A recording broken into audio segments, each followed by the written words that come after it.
কাঁঠালের বিচি দিয়ে যে কোনো শাক একবার এভাবে রান্না করে দেখুন। স্বাদ এতটাই সুস্বাদু আর মুখরোচক হবে যে একবার খাওয়ার পর বারবারই এই রেসিপি বানাতে চাইবেন। গরম ভাতের সঙ্গে আর কোনো তরকারিরই প্রয়োজন হবে না। পরিবারের সবাই আঙ্গুল চেটে পুটে খাবে।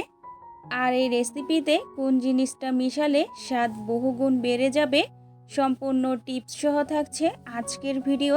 তাই ভিডিওটি স্কিপ না করে শেষ পর্যন্ত অবশ্যই দেখুন। আশা করি আজকের ভিডিও দেখার পর আপনিও এভাবে কাঁঠালের বিচি দিয়ে যে কোনো শাক রান্না করে খেতে বাধ্য হবেন, কারণ এতটাই মজার আর এতটাই সুস্বাদু হয়। চ্যানেলে নতুন হলে চ্যানেলটি সাবস্ক্রাইব করে বেল অন করে রাখতে পারেন নিত্য নতুন সাধারণ জিনিস দিয়ে অসাধারণ রেসিপি পাওয়ার জন্য। চলুন কথা না বাড়িয়ে দেখে নেওয়া যাক মজাদার রেসিপিটি। এখানে আমি এক মুঠো কুমড়ো শাক নিয়েছি। শাকগুলো আলাদা করে বেছে নিয়েছি আর ডাঁটাগুলো আলাদা করে নিয়েছি। আর শাকগুলো দেখুন আমি খুব সুন্দর করে কিন্তু একটা একটা করে এখন আমি হাত দিয়ে খুব সুন্দর করে বেছে নিব। যেহেতু কুমড়ো শাকের গায়ে কিন্তু অনেক টাইমে ময়লা, তাই অবশ্যই শাকগুলো খুব সুন্দর করে বেছে নিতে হবে। এখন আমি সব শাকগুলো কিন্তু নিয়ে নিয়েছি। একটি ছুরির সাহায্যে আমি ছোট ছোট কুচি কুচি করে কেটে নিচ্ছি। এভাবে যদি শাকগুলো কেটে রান্না করা হয়, দেখবেন শাকগুলো কিন্তু খুব সুন্দর মতো রান্না হবে আর খেতেও কিন্তু ভালো লাগবে। আমার সব শাকগুলো কিন্তু কাটা হয়ে গেছে। এখন একটি আমি মিক্সিং প্লেটে তুলে নিচ্ছি। আর এখানে আমি অফ ক্যামেরায় কিছু কাঁঠালের বিচি উপরের খোসাটা ছাড়িয়ে নিয়েছি।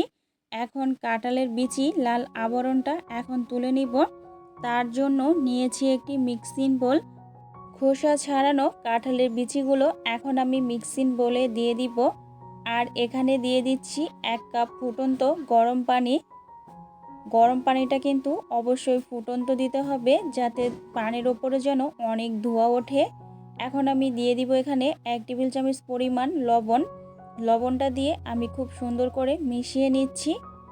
আর দিয়ে দিব এখানে 1 টেবিল চামচ পরিমাণ হচ্ছে ভিনেগার। ভিনেগারটা কিন্তু অবশ্যই দিবেন। আর দিয়ে দিচ্ছি 1 টুকরো লেবু, 2 টুকরো করে নিয়েছি আমি। এখন সব কিছু আমি খুব ভালো করে নেড়েচেড়ে মিশিয়ে নিচ্ছি। আপনাদের হাতের কাছে যদি ভিনেগার না থাকে, এখানে আপনারা খাবার সোডাও দিয়ে দিতে পারেন।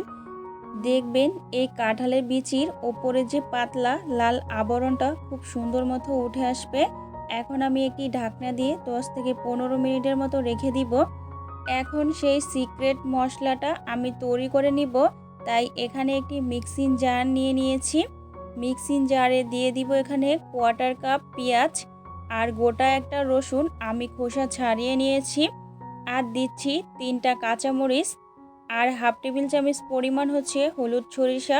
অবশ্যই এখানে হলুদ সরিষাটা কিন্তু দিতে হবে। আর দিচ্ছি 1 টেবিল চামচ পরিমাণ জিরা আর 1 টুকরো আদা আমি কুচি কুচি করে কেটে নিয়েছি।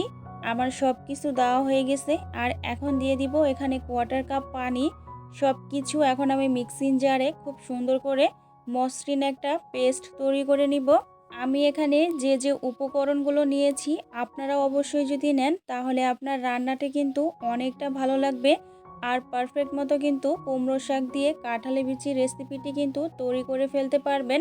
দেখুন আমি খুব মসৃণ একটি পেস্ট তৈরি করে নিয়েছি। এখন আমি একটি মিক্সিং বোল নিয়ে নিচ্ছি। আর এই পেস্টটা আমি বাটির ভিতরে তুলে নিচ্ছি। আজকে আমি এই মসৃণ পেস্টটি দিয়েই আজকে আপনাদেরকে এই রেসিপিটি তৈরি করে দেখাবো।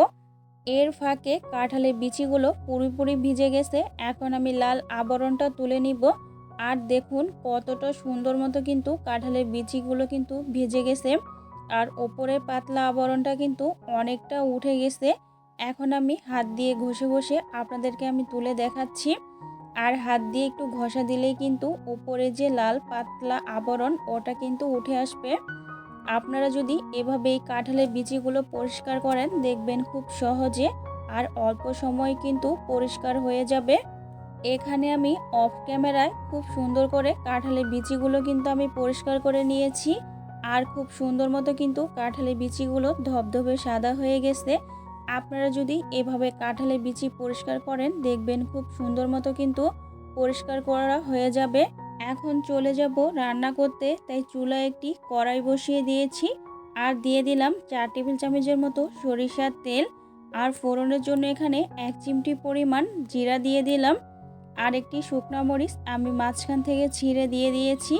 আর অবশ্যই ফোড়নে যদি আপনারা এই জিরা আর শুকনো মরিচ দেন, দেখবেন আপনার রান্নাটি খেতে অনেকটা ভালো লাগবে। মিক্সিং জারে প্লেন করে রাখা মশলাটা আমি দিয়ে দিলাম। খুব সুন্দর করে এখন এটাকে আমি ভেজে নিব। আর দিয়ে দিচ্ছি 1 টেবিল চামচ পরিমাণ হলুদ গুঁড়া আর 1 চা চামচ পরিমাণ মরিচ গুঁড়া আর 1 চা চামচ পরিমাণ ধনিয়া গুঁড়া, স্বাদ মতো হচ্ছে লবণ। সব কিছু দিয়ে এখন এই মশলাটা খুব সুন্দর করে ভেজে নিতে হবে। আমি এখন নেড়েচেড়ে মশলাটা খুব সুন্দর করে কিন্তু ভেজে নিচ্ছি। আর দিয়ে দিচ্ছি এখানে কিছুটা পরিমাণ পানি দিয়ে এই মশলাকে খুব সুন্দর করে কিন্তু কষিয়ে নিতে হবে। দেখুন কষাতে কষাতে মশলার উপরে কিন্তু অনেকটা তেল ভেসে উঠছে, তার মানে বুঝতে হবে আমার মশলা কষানোটা পারফেক্ট মতো হয়েছে। আর এখানে কেটে ধুয়ে রাখা কাঁঠালের বিচিগুলো আমি দিয়ে খুব সুন্দর করে মিশিয়ে নিচ্ছি। আর কিছুটা পানি এখানে আমি দিয়ে দিব, যাতে কাঁঠালের বিচিগুলো খুব সুন্দর মতো সিদ্ধ হয়ে যায়। পানি দিয়ে আমি খুব সুন্দর করে কিন্তু নেড়ে নিচ্ছি। একটা ঢাকনা দিয়ে আমি 5-6 মিনিটের মতো ঢাকনা দিয়ে ঢেকে দিব। 5 মিনিট পরে আমি ফিরে আসলাম। আর এর মধ্যেই আমার কাঁঠালের বিচিগুলো কিন্তু খুব সুন্দর মতো কিন্তু সিদ্ধ করা হয়ে গেছে।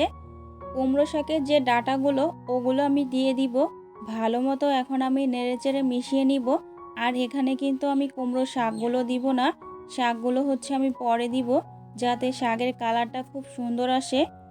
কেটে ধুয়ে রাখা শাকগুলো এখন আমি এই কাঁঠালের বিচি আর ডাঁটার ভিতরে দিয়ে দিব। শাকগুলো দিয়ে কিন্তু আমি একটুও নাড়াচাড়া দিব না, একটা ঢাকনা দিয়ে আমি ঢেকে দিব। কাঁঠালের বিচি দিয়ে যদি কখনো কুমড়ো শাক রান্না করে খেয়ে না থাকেন, বাসায় একবার হলেও ট্রাই করে দেখতে পারেন। ছোট থেকে বড় সকলেই কিন্তু খুবই পছন্দ করবে। আর যারা শাক খায় না তারা কিন্তু খুবই পছন্দ করবে। আমরা অনেকে কিন্তু কাঁঠালের বিচি পছন্দ করি, কাঁঠাল কিন্তু পছন্দ করি না। তাই কাঁঠালের বিচি দিয়ে এরকম মজাদার রান্না আমার চ্যানেলে অনেকগুলোই দেওয়া আছে, চাইলে আপনারা ভিজিট করে আসতে পারেন। আর আমার চ্যানেলে নতুন হলে চ্যানেলটি অবশ্যই সাবস্ক্রাইব করে বেল অন করে রাখতে পারেন নিত্য নতুন মজাদার রেসিপি পাওয়ার জন্য। আর এখন একদমই পুরোপুরি কাঁঠালের বিচি আর শাক সব কিছুই কিন্তু সিদ্ধ হয়ে গেছে। এখন এখানে কিছুটা পরিমাণ ঝোল আমি দিয়ে দিয়েছি, ঝোল দিয়ে খুব সুন্দর করে নেড়েচেড়ে নিচ্ছি। আর এখন দিয়ে দিব সেই সিক্রেট মশলাটি। এখানে 1/2 টেবিল চামচ পরিমাণ হচ্ছে চিনি দিয়ে দিয়েছি। চিনি দিলে আপনার রান্নার ব্যালেন্সটি কিন্তু খুব সুন্দর মতো আসবে। আর দিয়ে দিচ্ছি এখানে ভাজা 1 টেবিল চামচ জিরে গুঁড়ো আর 1 চামচ পরিমাণ হচ্ছে ঘি। ঘিটা দিলে কিন্তু অবশ্যই রান্নার স্বাদ ও ফ্লেভার খুবই ভালো আসবে। প্রথমেই একটা বাটি নিয়েছি, এখন এক এক করে সবটুকু শাক আমি পরিবেশন করে নিচ্ছি। আর শাকের কালারটা একদম সবুজই রয়েছে, দেখেই আপনারা বুঝতে পাচ্ছেন। যারা শাক খেতে পছন্দ করেন তারা এই সিজনে এই রেসিপিটি কাঁঠালের বিচি দিয়ে ট্রাই করে দেখতে পারেন। মাশাআল্লাহ, দেখতে কতটা লোভনীয় হয়েছে।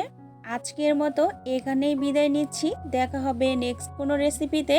ততক্ষণে আপনারা সবাই অনেক অনেক ভালো থাকবেন, সুস্থ থাকবেন, নিজের খেয়াল রাখবেন, পরিবারের খেয়াল রাখবেন। আর সবাই সবার জন্য দোয়া করবেন। আসসালামু আলাইকুম, আল্লাহ হাফিজ।